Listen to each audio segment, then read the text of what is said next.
Hello my friends and welcome back to my channel. The HDR implementation in Death Stranding 2 is on the exact same level as in Death Stranding 1 with one very big difference actually.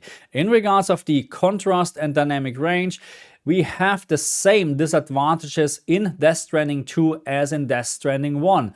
But thanks to the HDR system level calibration support now in Death Stranding 2, we have a very big benefit. And as always, before we start, I have a very big favor to ask. Please like, share, and if you're new to my channel, please subscribe. And now let's talk about the HDR implementation in Death Stranding 2. And I mentioned it already in the very beginning of my video. Death Stranding 2 is now supporting the HDR system level calibration on the PlayStation 5 and PlayStation 5 Pro. That means we don't need to set up the maximum peak brightness in the game. We need to make sure that the HDR system level calibration on the PlayStation 5 is set up in the correct way. And setting up the HDR system level calibration on the PlayStation 5 is actually straightforward. Just make sure that on the first two pages you can't see the symbol at all. This counts for HGiG supported TVs and also if you like to use dynamic tone mapping on or any other tone mapping. Just make sure on the first two pages you can't see the symbol at all. And on the third page, make sure you decrease the setting to the absolute minimum. The only HDR in-game setting what we have in Death Stranding 2 is the HDR Brightness Setting. This setting is mainly responsible for changing the gamma in the picture. I would not recommend to increase this setting. The standard factory setting is 5 and as soon you increase this setting, you will lift the HDR black level floor even further. But if you like, you can decrease this value slightly to get a better contrast. But as always, be careful. My recommendation would be maybe -1, maximum -2. But at the end, it's absolutely up to you what you prefer better. Always keep in mind if you decrease or increase a setting too much, you might end up with losing details or clipping details. So let's talk about the HDR implementation in general. Let's focus on contrast dynamic range. Let's talk about the HDR black level floor. And as I mentioned before, we have a very identical HDR implementation compared to Death Stranding 1, and also in Death Stranding 1 we had some minor issues with the HDR black level floor, so it's not always on a perfect level. And as you can see, the same is happening in Death Stranding 1. The HDR black level floor is very active, and this is done on purpose. The game engine or the HDR implementation can easily reach 0 nits if necessary or if the developer decided to do so, as you can see here in those examples. But also what I found is that during gameplay, the contrast and the gamma can shift very quickly and you get actually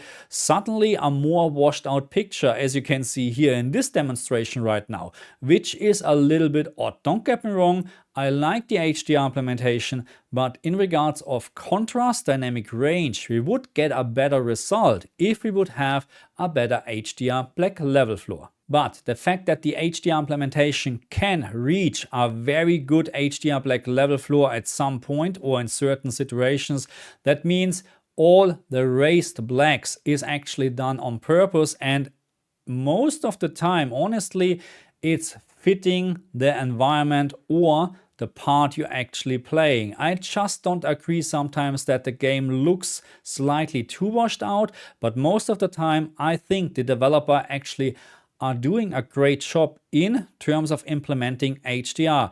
My personal choice is to have in general a better contrast, better dynamic range, but in regards of the artistic choice, Death Stranding 2 is actually made very well. Okay, so let's talk about HGiG, dynamic tone mapping on, and forget about dynamic tone mapping off because it's a very bad idea in this game. So HGiG, dynamic tone mapping on, what is the difference? HGiG is giving you the most accurate HDR presentation of what you can get. Dynamic tone mapping on is analyzing the content all the time and will most likely, most of the time, gives you a much higher average picture brightness, but this comes with a price to pay. Because when we're now talking about about specular highlights, when we're talking about details in specular highlights, then dynamic tone mapping on tends to clip a lot. Comparing this with HGiG, you can clearly see that HGiG can show you all the details in this specular highlight, and this is recorded off my LG G4. The LG G4 has roughly a maximum peak brightness of around 1500 nits, and you can clearly see there is an issue with dynamic tone mapping on as soon it comes to specular highlights. But on the other hand, I can clearly understand why some people like to use dynamic tone mapping on, because in regards to the average picture brightness, you get a much higher picture brightness. But also please keep in mind that you're not just lifting up the midtones, you're actually lifting up everything. And in regards to Death Stranding 2, we have some artistic choice of a washed out picture effects. Let's call it like that. So that means with HGiG, it's exactly as the developer are intended to show you this actually on a screen. But with dynamic tone mapping on, you will lift up the HDR black level floor even further, and you may end up with an even more washed out picture than with HGiG. Okay, my friends, I think we covered everything in this video. We talked about the HDR system level calibration. We talked about the brightness setting, the only setting what we have in the game. We talked about the HDR black level floor, which I will add something in a minute. We talked about HGiG versus dynamic tone mapping on. I prefer HGiG in this game over dynamic tone mapping on because it's just the better way, in my opinion, on an LG G4. But again, I can fully understand if you still own an LG CX, I would most likely use dynamic tone mapping on as well, because the picture with HGiG is just not bright enough. That's how it is.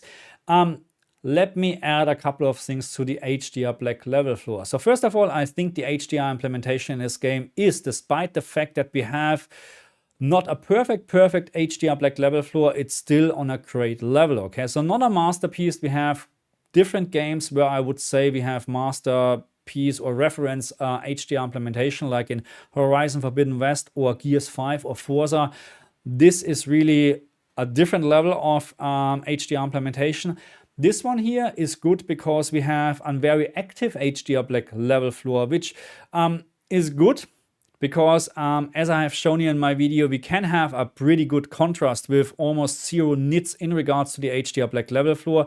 But then also the developer decided to have or to simulate the washed out look in a picture with raising up the HDR black level floor. So I'm not a big fan of that, because I'm pretty sure you can actually simulate this in a different way, because it would be always better to keep the black level floor at 0 nits and maybe just increase the gamma or something like that without touching the absolute base from the HDR black level floor, because then the contrast would be still better compared to the method with raising the HDR black level floor. But that's just me, okay? So again, in general, the HDR implementation in Death Stranding 2 is on a great level. I wouldn't say reference quality, but it's still much better than SDR, and I'm going to most likely work on an SDR HDR comparison as well, because I like to make sure that you understand that if a game has a proper HDR implementation like this game, you should always use HDR on a proper HDR screen. There is no way that SDR would look better on the LG G4 in this game than HDR. There's not a single chance, okay? Anyway, so that's for this video. I say thank you very much. Don't forget to like, share, and subscribe, and I'll see you guys next time. Bye.